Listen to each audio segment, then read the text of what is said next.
Hello po mga ating kumusta po kayo? Sa mga Cancerian Angels, hello po. Pangrihang mensahe mula po sa universe, po sa inyo po mga ancestors, sa inyo po mga spirit guides, sa higher power, so to speak. Past and future. Ang angel number 32 ay angel number 5 po yan. So, pagbabago, may malaki pong magbabago sa buhay po ninyo. May mga puso dito eh. So, maaaring ito po ay may kinalaman sa inyong love life o relationship. Sa ilan po pagbabago. Higher power. Wow, angel number 4. Kung mapapansin po ninyo itong yan po, medyo malabo lang. Yung third eye chakra po ninyo. Dito po. Dito sa may bandang noo. Okay? So, yan po, napakaganda pong sign na mas magiging highly intuitive po kayo o yung psychic ability po ninyo, spiritual journey po ninyo, o spiritual awakening. So, higher power, ibig sabihin ay talagang mas magiging connected ka sa divine source. Not for you. Iisip po ninyo na maaaring hindi para sa inyo. Kung ano man po ito, hindi po para sa inyo. Makakatanggap ka ng mensahe mula sa higher power na hindi pala talaga para sa iyo. Hindi para sa iyo. I-clarify natin. Treasure Island. Treasure Island. So, kung meron man pong disappointments o kayo po ay talagang sobrang na-stress o na-depress o na-frustrate po kayo dito po sa hindi po ninyo makuha, okay? O hindi maging successful, ay dahil dito.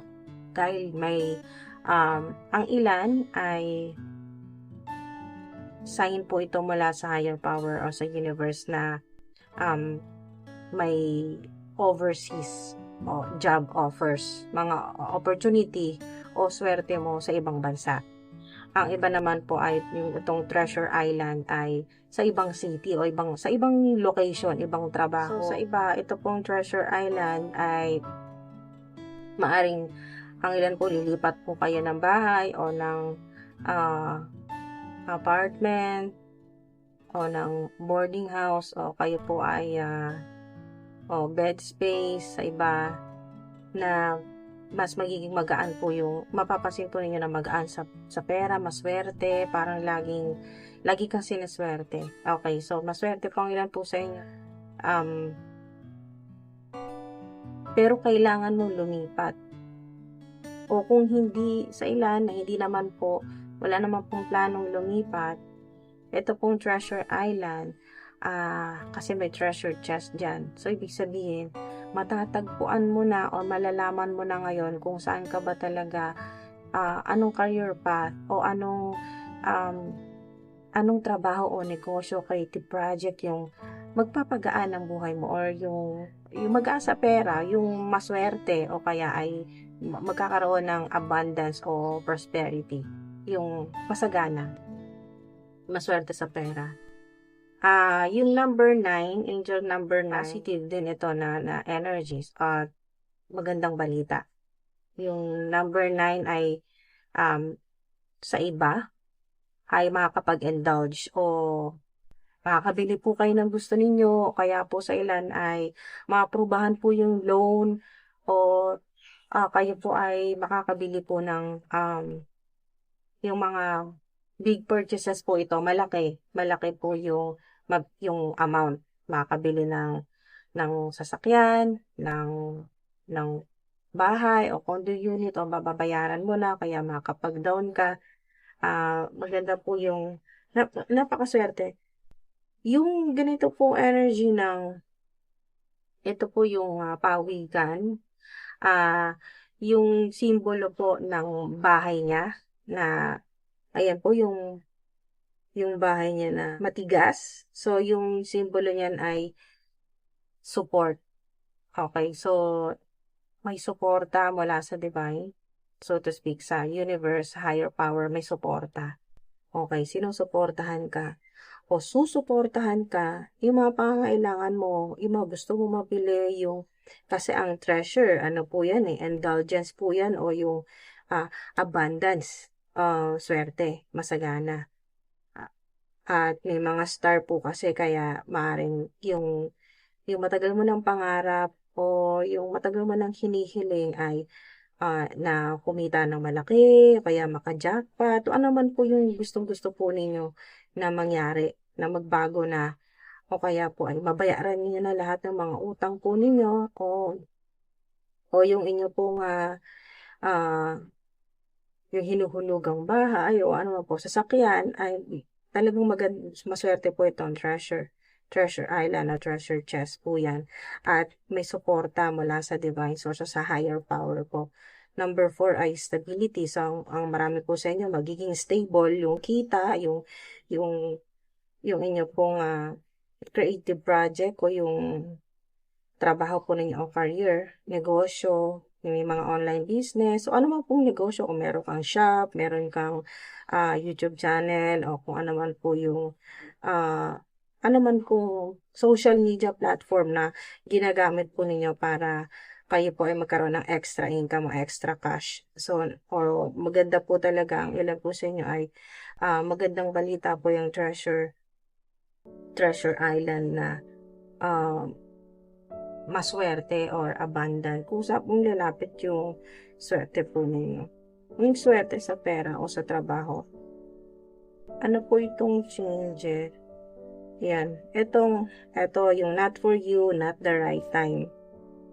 So, divine timing talaga mga tengdu. Tingnan nyo, not the right time. Hindi pa talaga sa ilan, ito po yung isa pong option, no? Isa pang senaryo.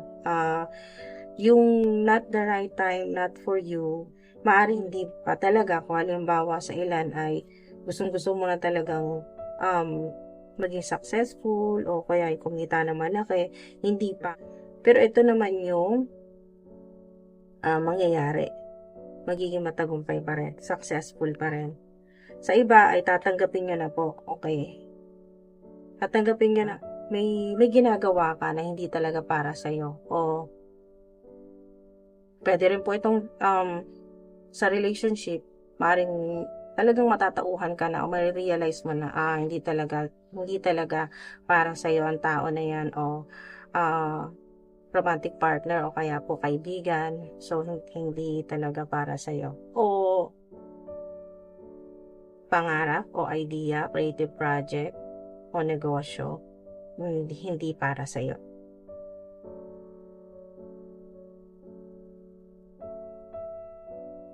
Take action. Okay, ito yung advice ng higher power ng universe, take action. Okay, so ang sinasabi dito, yung pagbabago, yes, magkakaroon, pero kailangan mo ring magdesisyon o kaya talagang mas maging masipag o talagang samahan mo ng gawa. Tapos ka na sa mga manifestation, sa mga healing, tapos na yan eh. Kasi na-receive na yan, natanggap na ng universe yung mga kailangan mo, yung mga hinihiling mo eh.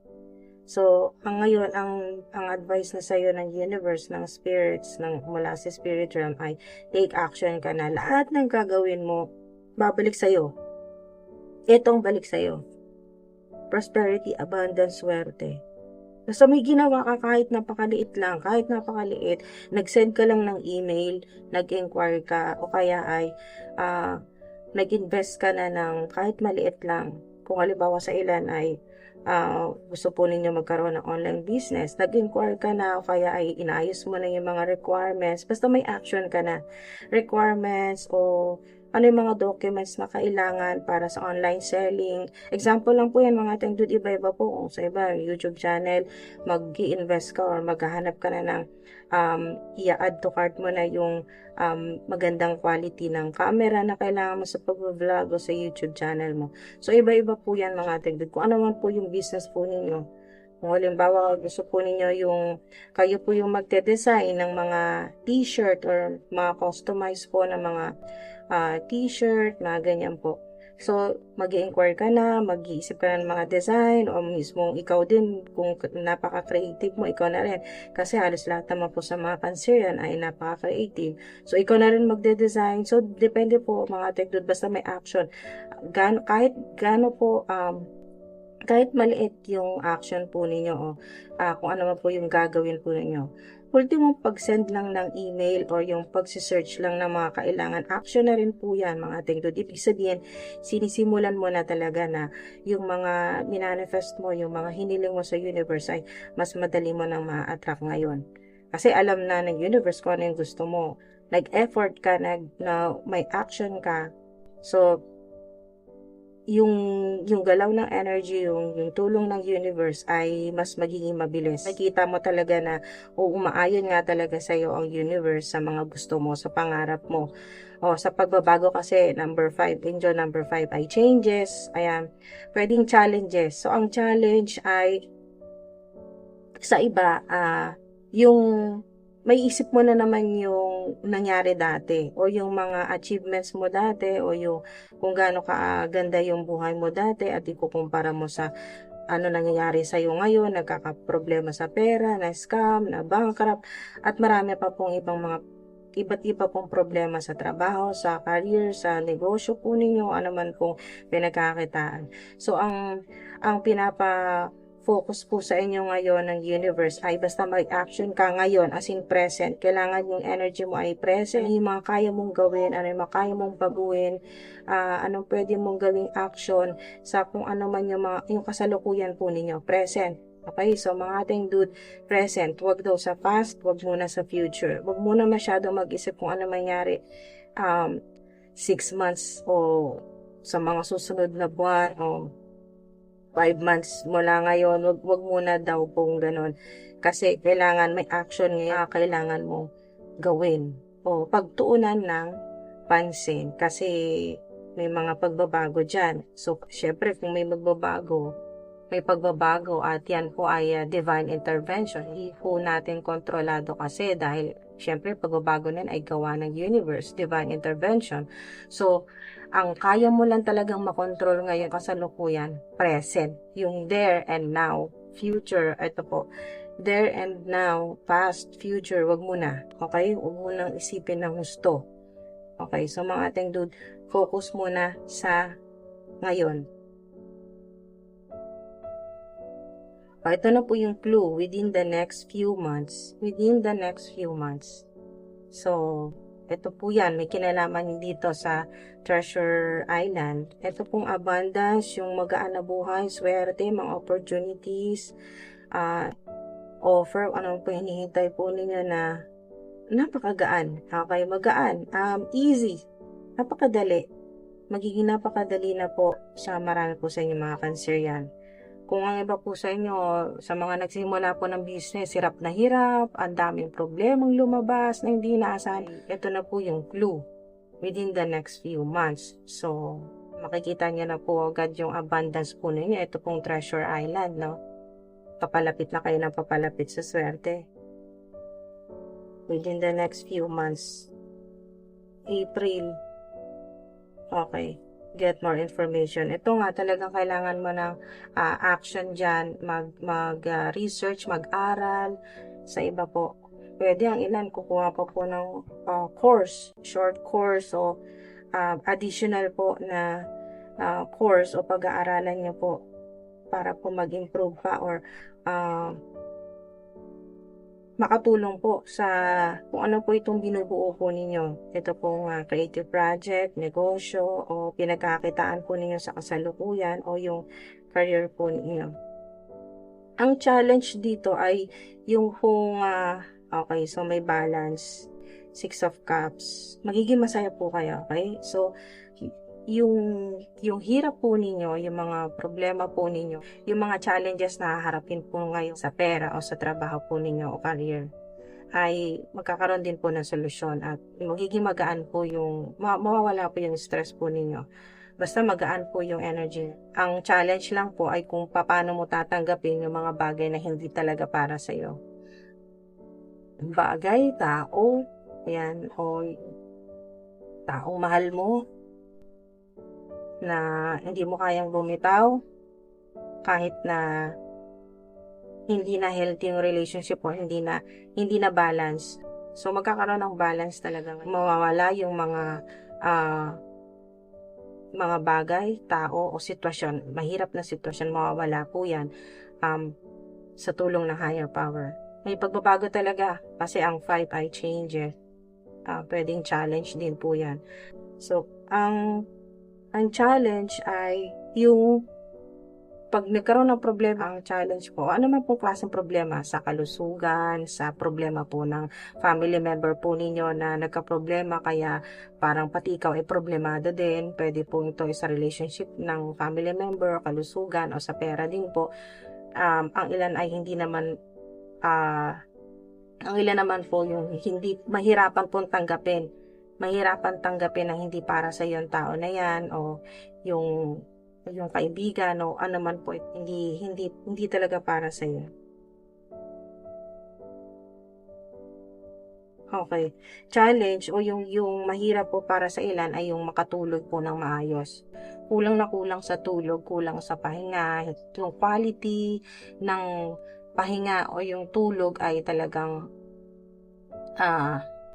hindi po maganda yung quality. Hindi po, ang ilan may insomnia, hindi pa nakakatulog. Kailangan po ninyong magpahinga. Challenge din po sa ilan na kung meron ka man pong mga ah, sikreto ay dapat ay huwag mo muna ipagsabi sa marami. Okay? May itatago kang impormasyon dito. Magiging secretive, yes, magiging sa ilan naman po ay mas lalalim po yung connection po ninyo sa divine, sa higher power. Meditation sa ilan, okay. Mas magne-meditate po ang ilan o susubukan po ninyo ibang technique naman po ng meditation o relaxation. Ang iba naman po ay maaring kailangan pong magpa-opera, magpa-surgery. Sa kalusugan po. Ang iba naman ay kailangan lang talaga ng pahinga o tulog. Tamang tulog. Maayos na pahinga po. Meron din po dito mas magiging talagang dasal ng dasal. Okay. Nananalangin ng taimtim. At may mga impormasyon ka na hindi mo muna sasabihin sa iba. Okay. Oh, good fortune, wheel of fortune. Napakaswerte po ng ilan po sa inyo. Kung merong mga kailangan tapusin, matatapos nyo po agad yan. Matatapos nyo po talaga sa tamang oras o mas maaga pa. Maganda po yan. At successful po yan. Kung ano man po yung matatapos po ninyo na trabaho o creative projects, maganda po. Sa iba ay maswerte pong araw po ninyo ay 10. Stability, maganda po yan. Stability ang 4. Angel number 4444. Maring kayo po lagi nakakita po ng 444, 999, 555, mga pagbabago po sa buhay po ninyo. 222, or nagigising po kayo ng alas 2 o alas 12 o alas 4 ng madaling araw. Yan po ay ginigising po kayo ng mga angels o ng spirit guides po ninyo para kayo po ay kumonekta sa divine o sa higher power, kay God, sa universe. Magdasal, humingi ng protection. Napakaganda ng energy po ninyo. At mas magiging malinaw po sa inyo ano po yung mga gusto po ninyo sa buhay po ninyo, sa relationship o sa career. Pero mas lamang po yung energy dito na mas kayo po ay nakafocus sa inyong career o trabaho o negosyo. Kontrolado mo ang energy mo, ang isip, ang mga plano. Siyempre, ang hindi lang makokontrol ay yung pagbabago na gawa ng universe o ng spirit o ng higher power. Pero yung magiging pagbabago na to ay para sa stability mo, security mo, o para sa iyong abundance. Kung may mga pagbabago man para lang ma-realize mo na talaga hindi talaga para sa'yo, kung ano man po itong sinasabi dito ng spirits o ng universe na hindi para sa'yo, ay magkakaroon naman ng linaw yan o mapapalitan naman ng abundance o kasi may mga puso din dito, ibig sabihin magandang relationship o love life na unconditional love within the next few months naman po yan. Sa mga susunod na buwan, approximately 2, 4, o 6. Okay, so within the next, o kung weeks po ito, 2, 4, o 6 weeks po yan. So makikita po ninyo yung positive changes o yung big happy changes na sinasabi dito ng higher power na mula sa yung mga pagbabago po, yung pag-i-improve po, no? Spirit mula po sa inyo pong spiritual awakening, spiritual journey. Mas talagang mag-i-improve po yan, mas magiging highly intuitive at magiging sensitive yung inyo pong lahat ng senses po ninyo o yung lahat ng chakra po ninyo, no? Napakaganda, lalo na yung inyo pong third eye chakra, nagbukas na talaga. Okay. At nakakonekta ka sa divine, sa higher power. At nakafocus sa present. Dito ka lang muna nakafocus, ano yung mga kaya mong gawin, ang mga kaya mong baguhin. Kasi the rest, yung mga pagbabago para sa mas maganda na mangyayari sa buhay mo, sa love life, sa kalusugan o sa pera, sa trabaho, ay sa universe na yan. Siya na bahala dyan. Ang higher power na para sa stability o mas maganda o healing sa ilan. Healing din po ito. Recovery sa mga na dumaan po sa sobrang hirap, sa problema, sa stress, sa nagkaproblema, mental anxiety, or nagkaproblema po sa mental health or sa physical, sa katawan po ninyo, nagkaproblema, nagkasakit, or kayo po ay na-hospital, may recovery po, mas mabilis, magiging balance. Pwedeng yung balance dito sa number 2, angel number 2, ay paalala din po na balanced diet, baka pinapaalala dito sa inyo ng universe na kailangan nyo po ng gumalaw-galaw, mag-exercise, maglakad, balance yung energy, balance diet. So, sa iba ay um, mas malapit sa nature o mas organic yung kinakain po ninyo. Mas uh, madaling makakonekta sa divine, lalo na po sa mga spiritual teachers, sa mga tarot readers, sa mga spiritual guru o yung mga speaker, mga kayo po ay nagtuturo. Ayan po, basta may connection po sa spirituality o kayo po ay meditation or yoga teacher o yung nagtuturo din po yung ilan nagtuturo din po ng kung paano po uh, yun po, mag-tarot readings o sa astrology o sa may mga kinalaman po sa occult o sa mga magiging successful din po ang ilan sa mga kung kayo po yung hanap buhay po ninyo o yung pinagkakitaan po ninyo ay may kinalaman po sa funeral, yan, sa yung business po ay sa mga funeral o yung sa occult o yung may kinalaman po sa spirituality o sa tarot reading, sa mga ganyan po. So, mas magiging successful lang ilan. O marami pong swerte na papasok pa. Alright, so meron pong makatulong din sa inyo na Aries, may Aries or Gemini.